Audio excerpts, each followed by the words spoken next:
The Lord be with you. A reading from the Holy Gospel according to St. Luke.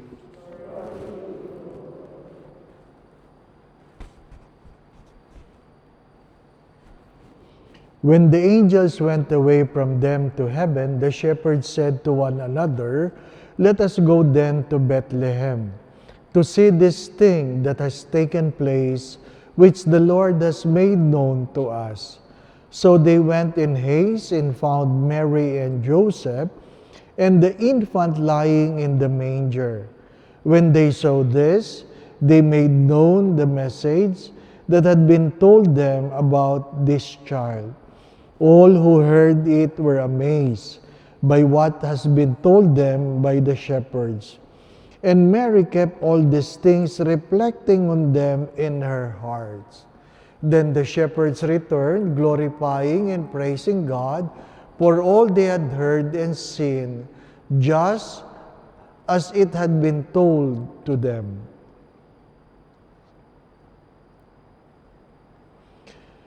Brothers and sisters, the Gospel of the Lord. If you still remember that we venerate Mary only in relation to Jesus, being the Mother of God. If she is not the Mother of God, then there's nothing to venerate. Second, the picture on the left is the icon of Nuestra Señora de la Leche. Nuestra Señora de la Leche. Nagpapadede yung mahal na birhen. Ano po? Kung napansin po nyo, sa biglang tingin parang perpetual. Pero pag nilapitan nyo, makikita nyo, nagpapadede. Ano po? Third, there was a tradition that the Holy Family on their way to Egypt passed by this place. And the story is that while Mary was giving Jesus the milk has fallen to the ground, turned the cave into white. Kaya pag bumaba kayo, pag tiningnan niyo yung simbahan, puting-puti yung simbahan, ano po. And from that, the Franciscans has gotten the powder and they call it milk grotto. Milk powder, ano po, where those who are unable to give a child have taken those powders, a pinch of it, they put it in their drinks, either coffee, milk, or juice, and they took it, of course, with a prayer and faith, and they have given birth. They already have 3 folders scientifically proven about those who used to be unable to give a child, now have a child of their own. Ano po? So, kung kayo po ay bibili nun, ano po, pakiusap, wag na po yung matatanda, ano po. Baka magkaanak pa kayo uli, ano po. But, I always say this because there's another folder, scientifically also proven that there are people who have taken the powder, put it in their drinks, receive healing from their cancer and other sicknesses. Ano po? Kaya ang tawag miraculous. Of course, it comes with your faith. It comes with, nung hino-homily ko yan, ang dami nagpapabili. Hindi naman nagpadala ng pera. No? Here in Bethlehem, we have both the masses. But most of the time, the masses is all about Christmas. Christmas. And here is Mary, the Mother of God. 365 days ang Christmas sa Bethlehem. What is important? Among the Hasidic Jew, the one with the black suit, with the phylacteries, with the tassel, with the cup, yung nakikita nyo, na yung mga patilya ay paikot-ikot kasi hindi pwedeng putulin yung patilya. Ano pa? The Hasidic Jew, among their laws, in 313 laws, that the husband cannot touch the breast of his wife. The husband cannot touch the breast of his wife. Why? Because the breast was made for babies. Kaya daw, pag kayo namasyal doon sa community nila, makakakita kayo ng mga kumot na may butas lang sa ibaba. May butas lang sa ibaba. Kasi wala kayong pwedeng ibang hawakan. Ano po? Can you imagine, no? Malungkot. No? Malungkot kasi yun lang ang pwedeng hawakan. Ano po? Ha? Second, the women, the moment you get married, your hair is exclusive for your husband.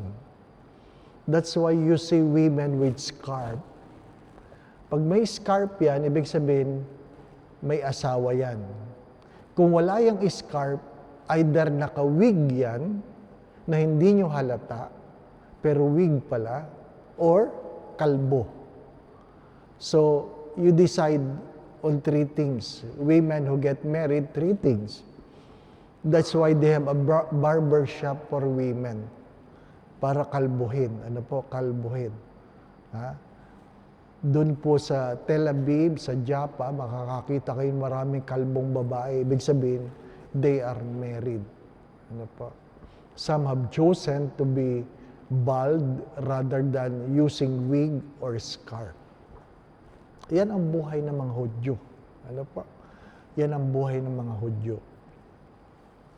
But what is important? What is important?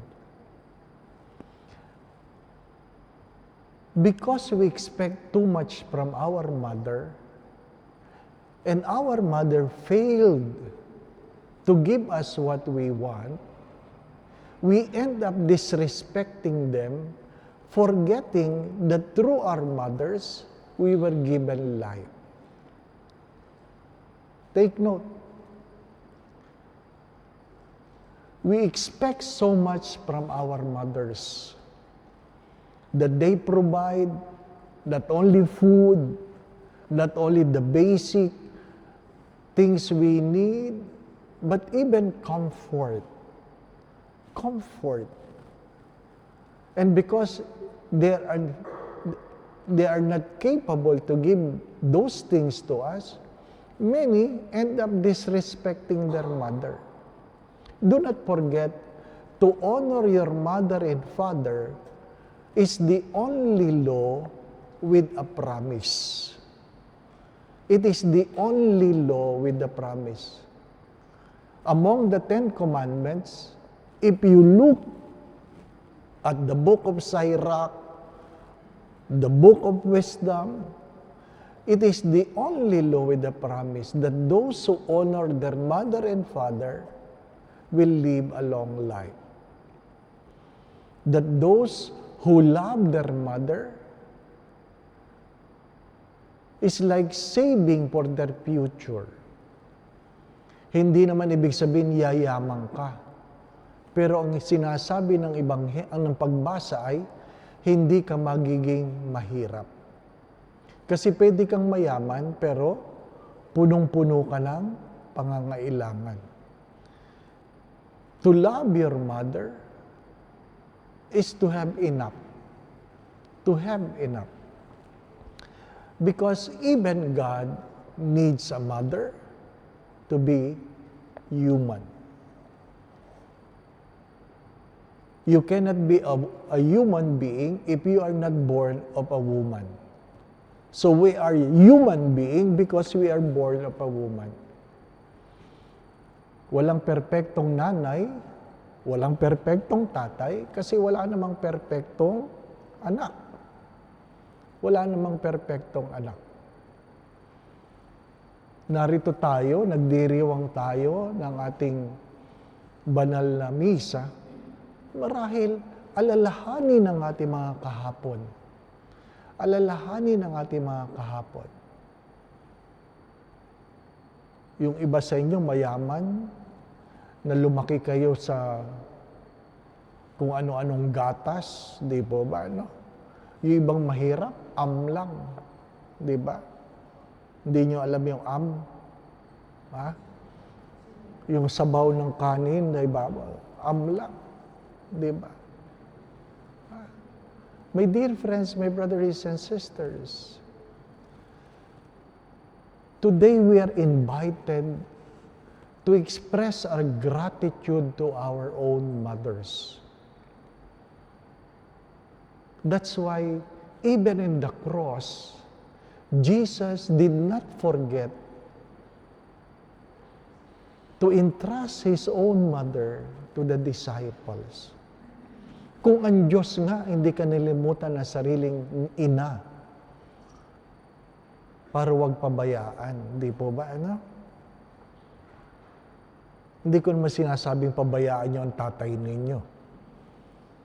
But whether you like it or not, this is a fact. The only apostles that did not die in martyrdom is Saint John. He is the only apostle who died out of old age. Why? He took care of Mary. The rest died in martyrdom.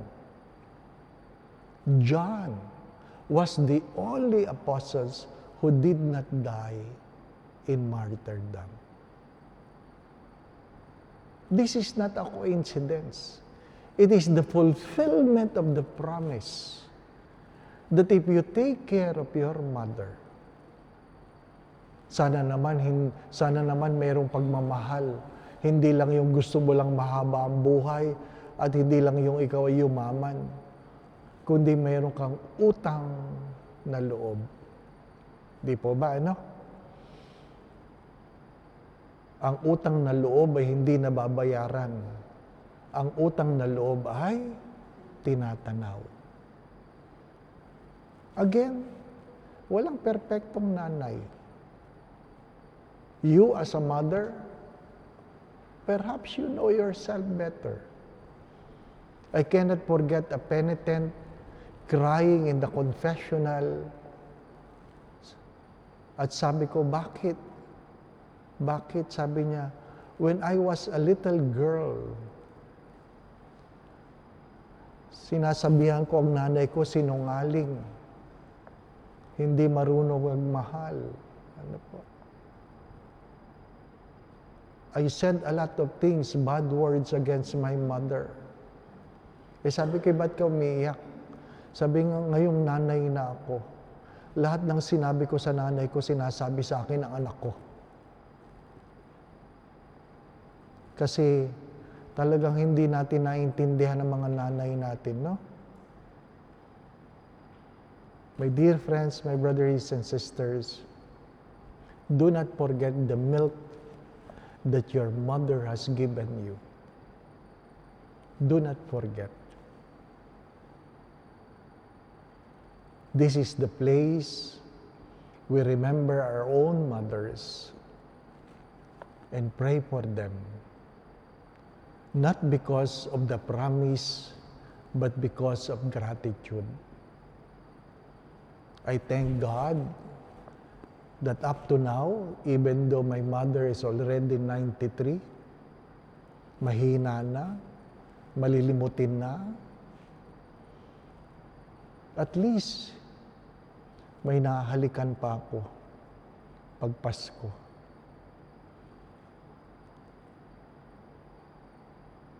Honestly,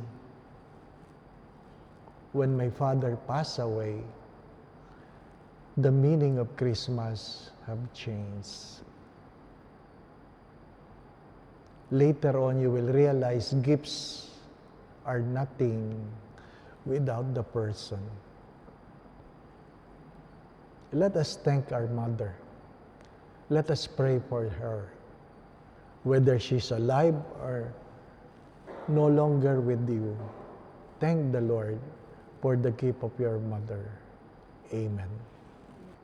After this, we will go to the Church of Nativity where Jesus was born. Baka lang makalimutan explain ni Murad, ano po? The birthplace, the very place where Jesus was born, is different from the place of the manger. Ano po? The place of the crib. The wood of the manger is now in Rome. Is now in Rome. Ano po? So, kahit po yung steps to the praetorium, nasa Roma din. Yung mga nakarating sa Roma, yung Scala Sancta. Ano po? Kung saan naglalakad yung mga tao paluhod. Ano po? The steps. Anyway, para lang mamaya baka makalimutan nyo. Yung star, doon po pinanganak. Dito sa may likod, yun po yung kung saan nakalagay yung manger. Ano po? Going back to what I've said, by the way, the sister said she will close by 11:45. Ano po? Mahaba pa naman. Pero bilisan na natin kasi she joins the community prayer. It's either you buy the powder first or you go down and buy the powder later. I suggest you buy the powder. Ano po? $2 per pack. And do not forget the prayer that comes with it. Ano po? The prayer that comes with it. Again, my brothers and sisters, even God has to be born of a woman to be human. And our mother nursed us, allow us to be nurtured through her breasts, to be nourished. The least we can do is to say thank you.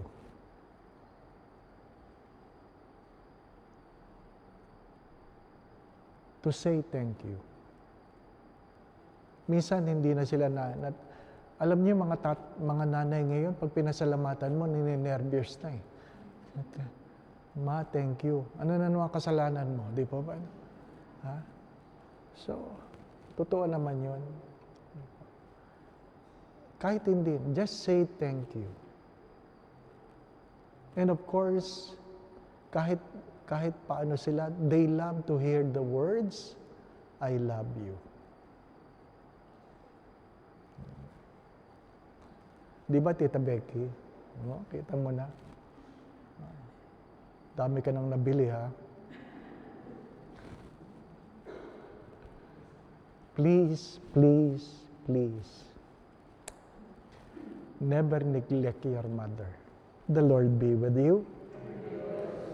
And may Almighty God bless you, the Father, the Son, and the Holy Spirit. The Mass has been offered. We continue to love and serve the Lord. Salve Regina, Mater misericordiae, vita dulcedo, espes nostra salve.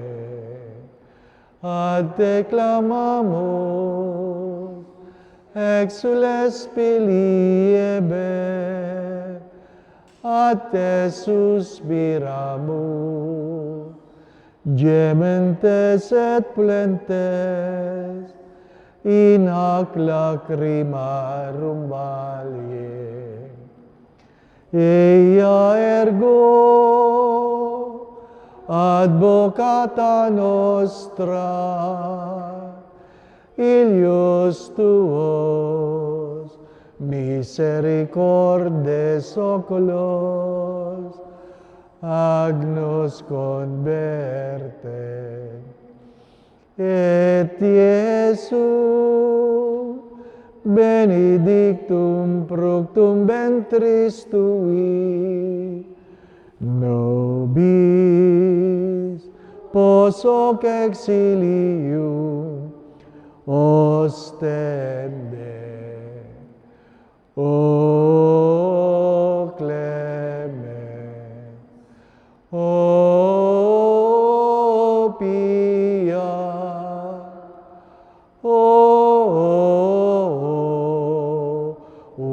dulcis Virgo Maria. Pray for us, O Holy Mary, Mother of God,